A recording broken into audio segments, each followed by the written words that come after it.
Ah, ah. Oh, Yeah, in sorry, fact, I yeah. love it so much. I'm going to share this with you. I don't know if you can see No, that. Yep. really? I have a dancing hot dog.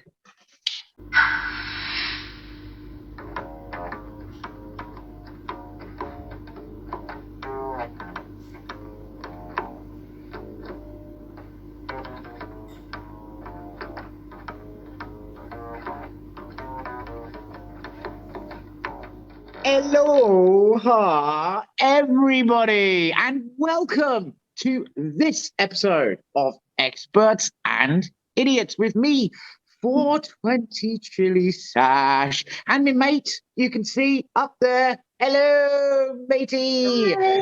The lovely Katie Prettyman of Beyond Seattle Eats. And welcome to all of you. Hello, Katie. All the way over in the States. Where are you in the States, Katie? I am all the way on the West Coast in Washington State. And my dear friend Katie up there, who is that? Well, she's not just an expert on American geography, much more so than I, because my brain is very small as I'm British.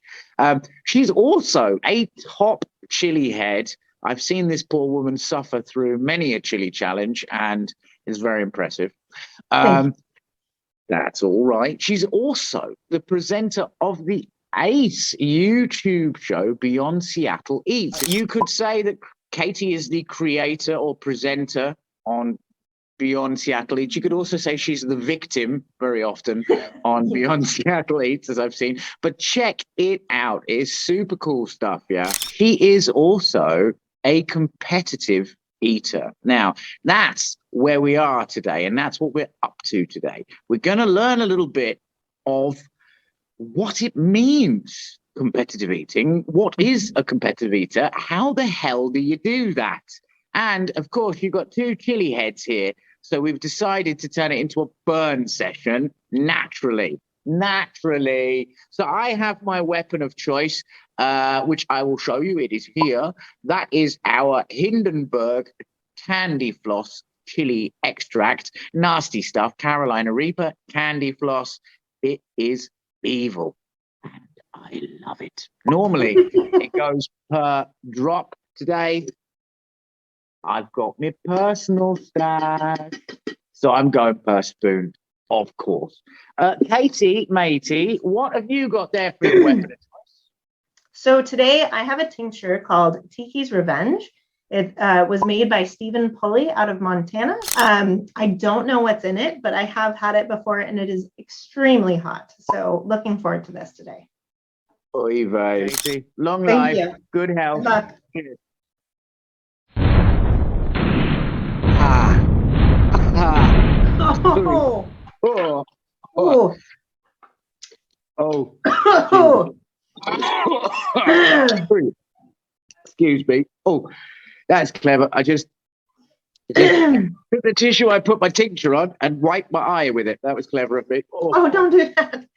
No, Ooh. I've got a new tissue now. It's much better. No chili tincture on this tissue, thank God. So, Katie, whilst I'm dying here, what exactly is competitive eating? Tell us about it.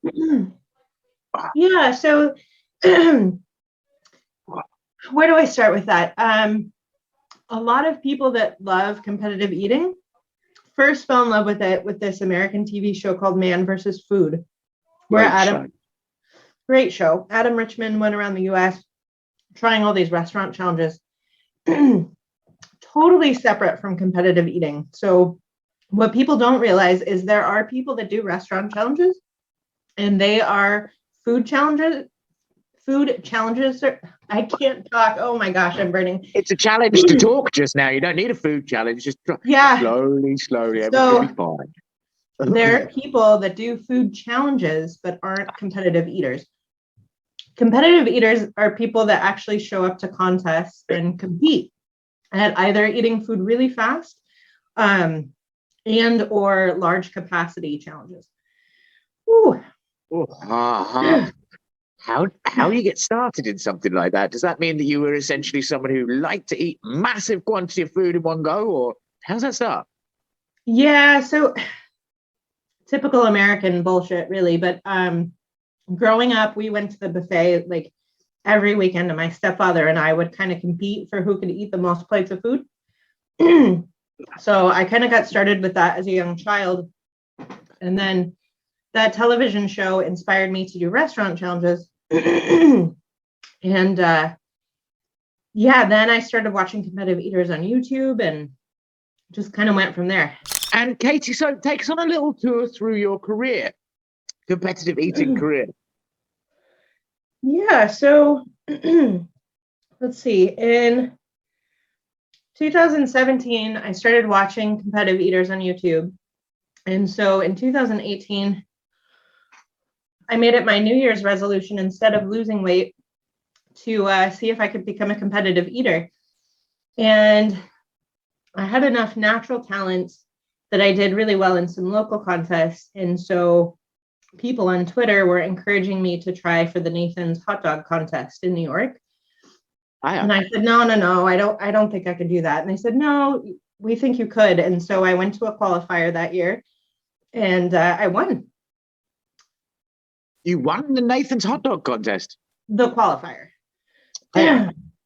Yeah. So then if you win a qualifier, they send you out to New York for the 4th of July, and you get to compete. And it's one of the few contests where they separate out the women and the men. And I don't remember what place I took that year. I didn't do that well. But last year, which was my 4th year in that contest, I took 4th place, and I ate 16 hot dogs and buns in 10 minutes. Oh.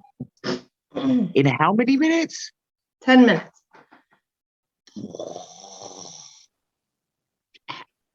I really can't follow how the body doesn't reject that. Practice.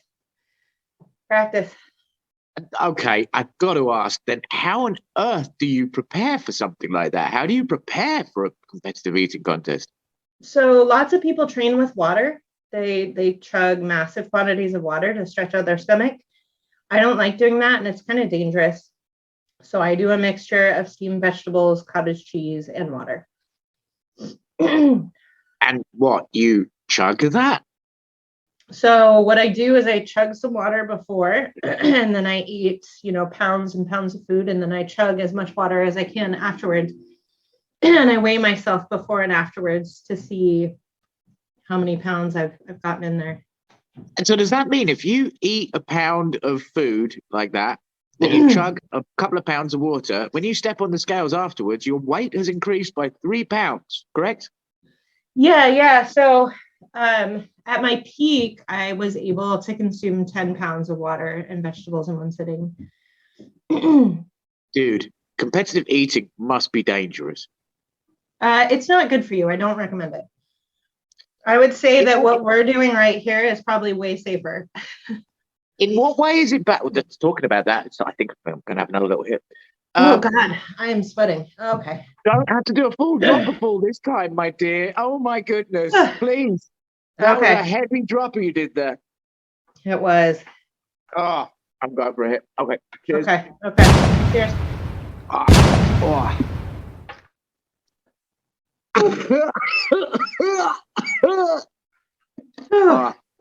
Oi. Okay. Having a waxed moustache and doing Chilli because of the fluids is a really bad idea. By the end of a burn session, I often look, instead of like Salvador Dali, like I've got a dollar symbol over the top of my mouth. It's not good. So, okay, we've established competitive eating can be bad for you. What kind of medical things can happen to you then? I've heard that, so one, like the water training, like I said, nobody should do that. You can actually, I forget the medical term for it, but you can overdose on water. You can consume so much water that it becomes toxic and you can die. So super, super dangerous there. Of course, stretching out your stomach, there's all sorts of things there where like you're pushing your organs around.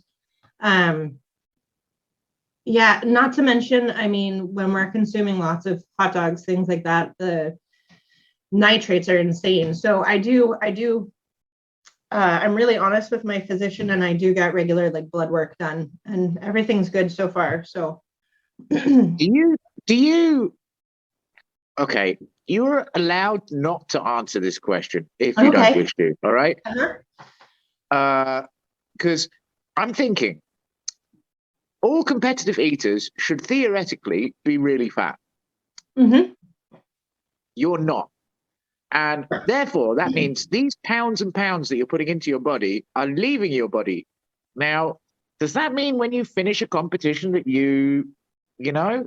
Not on purpose. So it's really interesting in the chili head community. I feel it. So we call it booting typically in the chili head community. And sometimes you'll hear people encourage people after a challenge to boot because, as you know, sometimes digesting these things is not great for us and you can be in hours and hours of pain. In competitive eating, we call it a reversal or reversing.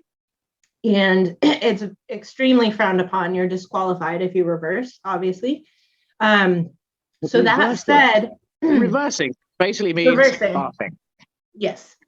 I Yes, love it's the that. Okay, fine. polite way. It's the sports term for barfing. So that said, like you can do that as soon as you leave the stage, and your whatever you consume still counts. But it's never the end goal. So sometimes it happens. I will confess, I've definitely had contests where like it just happens afterwards. I've also done restaurant challenges where it happened in public in the restaurant, and I wasn't intending for that, but it is unfortunately something that happens sometimes. but no, it's not encouraged. So the reason most competitive eaters are skinny is one, there's this theory about the fat belt. So the more fat that you have around your belly, the more it constricts your stomach from expanding. So it actually helps to be leaner. You consume 10,000 calories today. You can make up for that by fasting or restricting your calories on days when you're not competing. So that's how we manage that. So I know about the Nate's hot dog eating contest. I've heard about that. Is that what you could call the world's greatest competitive eating competition? So that I would say is the Super Bowl of competitive eating. So if you watch or are aware of American football at all, that's the American thing. It's like a holiday here in the US. In fact, I even watch it and I don't really like American football. So yes, Nathan's Hot Dogs is our Super Bowl, and it is a huge honor and privilege to get to go to that. And you've competed in it before, yeah? Yes. Yeah, 4 times now. And yeah. In fact, I love it so much. I'm going to share this with you. No. If you can see that. Yep. Really? I have a dancing hot dog. I always knew you were a dark horse. I always knew it. It takes one to know one. You know what I mean? If we've got some lovely people watching this who'd be interested to get involved in some competitive eating, what would be your message to them? Oh gosh. I mean, if you're interested in competitive eating, just start. I mean, try some restaurant challenges, reach out to some competitive eaters. I mean, that's what I did. And it was really scary, but I just messaged someone that I was a big fan of, and they were very sweet and gave me some tips and tricks. And I've just found that everybody's been really welcoming. And it used to be that people were very secretive about what they did to prepare for competitive eating, but it's pretty transparent and open now. So most people are willing to share. Now, that is a really lovely point for us to leave the boys and the girls with today as well, actually. Those of you out there in television land, take some notes from that lovely lady up there. If you want to do something, don't be scared. Just do it. Reach out. Don't have fear. There's lots of lovely people in this world and they'll help you with it. All you got to do is take the step, just like our friend Katie did up there.